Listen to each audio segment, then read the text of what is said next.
they get to see the magic. And that's one thing that I think a lot of the mainstream company has lost is the magic. What they want to see, we try and give it to them. Really is what, and they're very vocal about it too. If they don't like something, they will boo it, and they will boo it hard.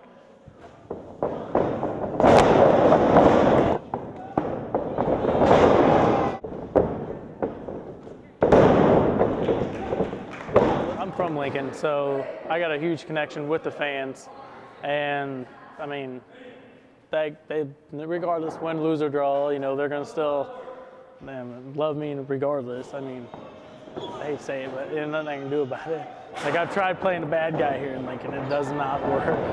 I remember I told a fan one time, I was like, "You suck," and he's like, "All right, I suck." I'm like, "What? That's not really how it's supposed to work." You get a lot of mouthy fans, but that's part of the show, you know, especially if you're a bad guy, you want that, you know.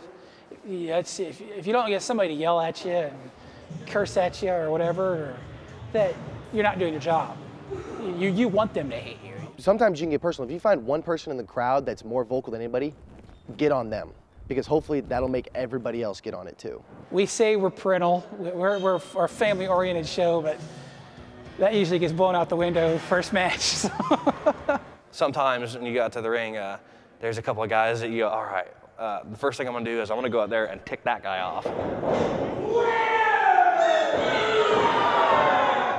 Because I know if he reacts to it, everyone else will react to it. Here's my mom.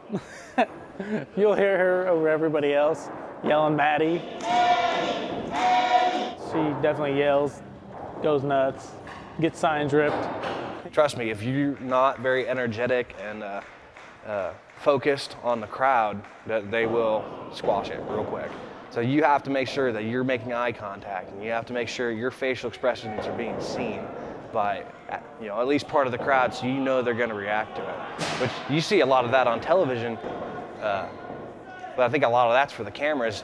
Here we don't have cameras, so you know you've got to make a personal connection.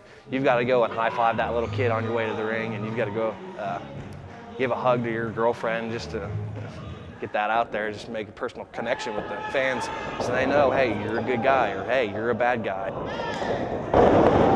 If both of you guys are doing your jobs, then there's no way the crowd will be silent. I've seen guys come literally like from work. They would have their bag in their car, come from work, and come straight to the show.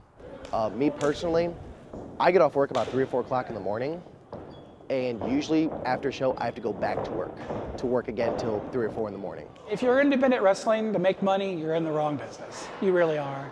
Every weekend I'm at a show. I haven't had a single break off on a weekend in probably 8 or 9 months now.